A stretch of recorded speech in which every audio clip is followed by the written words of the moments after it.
Lord, I need your blessings today. Panginoon, maraming salamat sa araw na ito. Maraming salamat at lagi kitang kasama.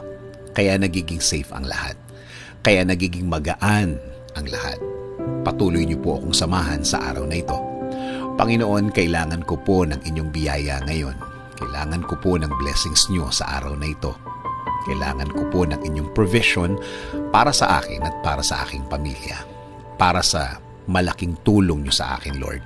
Sa mga nagdaang mga araw, Lord, naging mabigat ang aking mga araw. Naging lito at di ko na naman alam ang aking gagawin, Lord. Pero alam ko, magiging okay na naman ang lahat. Alam ko, Panginoon, kahit na ano pa ang pinagdadaanan ko, kapag kasama ko kayo, lagi kong makikita at mararating ang inyong plano sa akin. Ang mga gusto niyong gawin sa aking buhay na makakabuti sa akin. Kaya ngayon, Lord, dasal ko po na pagaanin niyo na po ang aking sitwasyon ngayon. Bigyan niyo po ako ng wisdom para mas maintindihan ko po ang aking pinagdadaanan ngayon. Bigyan niyo po ako ng guidance sa araw na ito. Bigyan niyo po ako ng katahimikan ng isip. Alam ko po, Lord, na hindi na magtatagal, mararamdaman ko na po ang inyong kamay na gagalaw sa aking buhay. And I'm willing to submit. I am willing to offer my day to you, O Lord. Alam ko po kapag kasama ko kayo, kasama ko ang inyong mga blessings.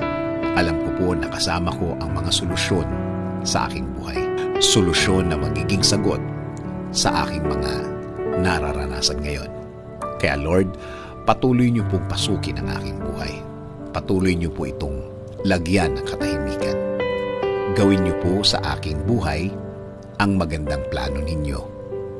Alam ko po na kapag ang plano ninyo ang mangyayari sa aking buhay, ito ay magiging tama. Ito ay magiging tahimik. Lord, itinataas ko din po ang aking bayan. Patuloy niyo pong i-guide ang aming bansa. Patuloy niyo pong i-bless ang mga namumuno sa aming gobyerno. Make them safe and make them wiser every day.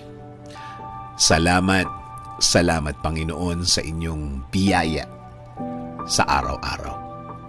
In Jesus' name we pray. Amen. Sabi nga sa John 16:13, but when He, the Spirit of truth, comes, He will guide you into all the truth. He will not speak on His own. He will speak only what He hears, and He will tell you what is yet